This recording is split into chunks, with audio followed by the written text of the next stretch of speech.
Amazon Caraïbes avec Francette Rosamond d'Interentreprise. Pour l'instant, on va revenir un peu sur les changements ministériels de cette semaine. Enfin, est-ce que c'est vraiment un changement, Annick Girardin? Bonjour.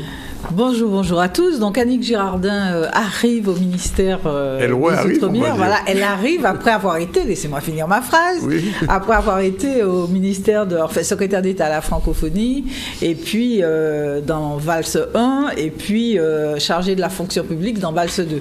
Donc effectivement, c'est une divers gauche, donc parti radical de gauche, qui est comme ça, en quelque sorte, c'est un gage donné à l'ancienne équipe. Elle a 52 ans, elle est de Saint-Pierre-et-Miquelon.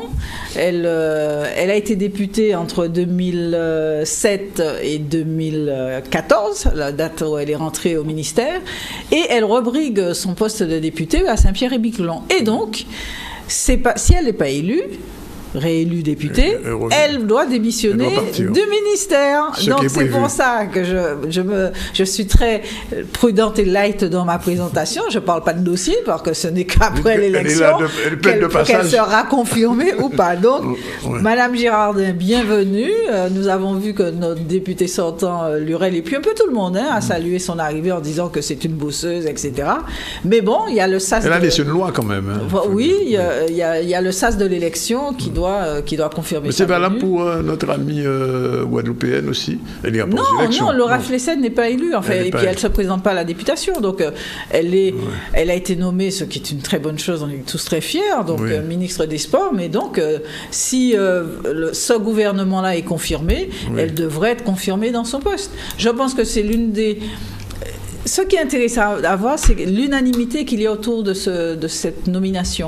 D'accord. C'est-à-dire, même au niveau national, les commentaires sont quasi élogieux sur elle. Donc je pense que, quels que soient les résultats de la législative, c'est peut-être une des rares qui ne sera peut-être pas changée dans quelques semaines. Vous savez qui est ministre des Chantiers de Noël, non? Vous savez pas?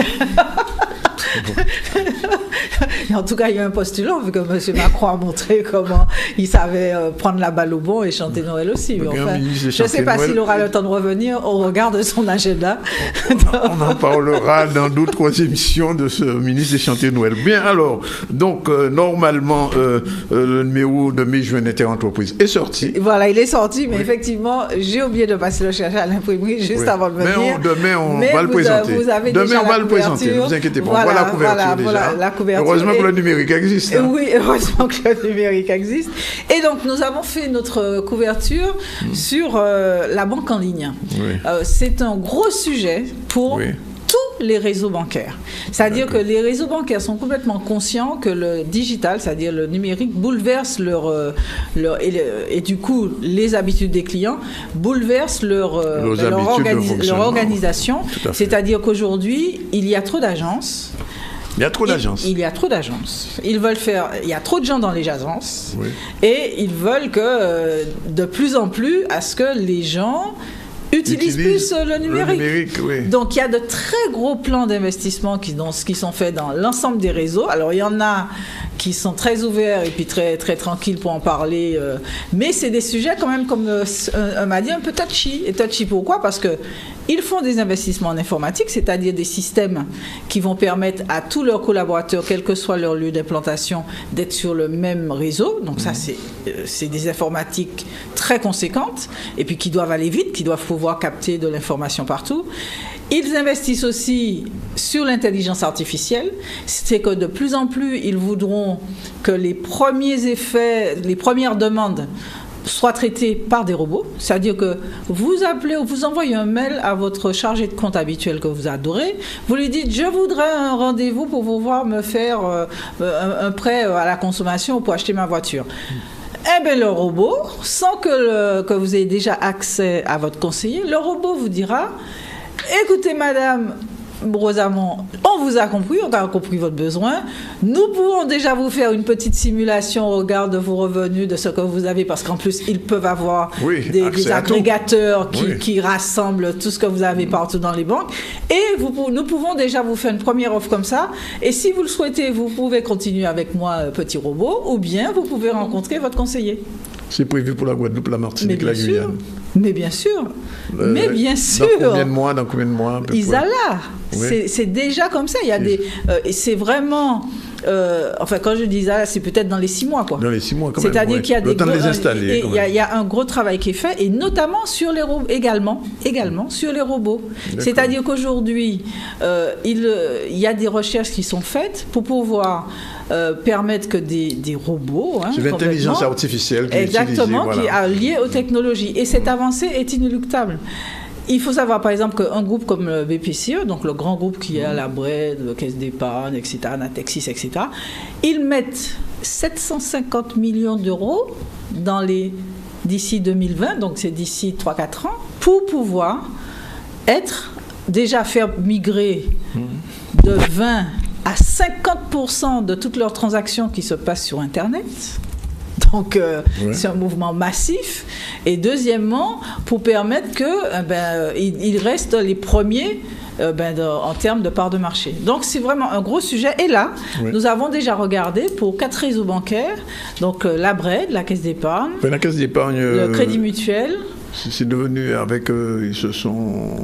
la Caisse d'épargne, c'est la CEPAC. Oui, c'est CEPAC, en fait. CEPAC Antilles-Guyane, qui a racheté la BDF. La BDF, oui, c'est ça. Et par exemple, la BDF, très concrètement, est en train d'implanter sa e-bank. Oui. Ça s'appelle e-CEPAC. Ils ont implanté ça fin avril, donc c'est tout neuf. Donc c'est vraiment quelque chose, un mouvement massif. Toutes les banques, comme je l'ai écrit, cherchent leur pierre philosophale. C'est tout le monde, parce qu'il y a une très très grosse mutation des métiers. Ce qui veut dire qu'aujourd'hui, quand par exemple on vous annexe une intelligence artificielle ou un robot, vous qui êtes conseiller et qui avez l'habitude de gérer toutes vos petites affaires tout seul, il faut que vous évoluez dans votre manière de faire et de penser. Donc c'est, comme je dis, les banques sont en train de profiler aussi bien leurs clients que leurs salariés. Oui. De manière à mettre les bonnes compétences aux bons endroits pour créer le plus de valeur ajoutée, le plus de PNB. Fini la file au guichet. Donc pour pouvoir avoir tout le détail de tout ça, lisez Interentreprise en kiosque à partir de demain, sur interentreprise.com, téléchargé en version numérique, et vous verrez que franchement...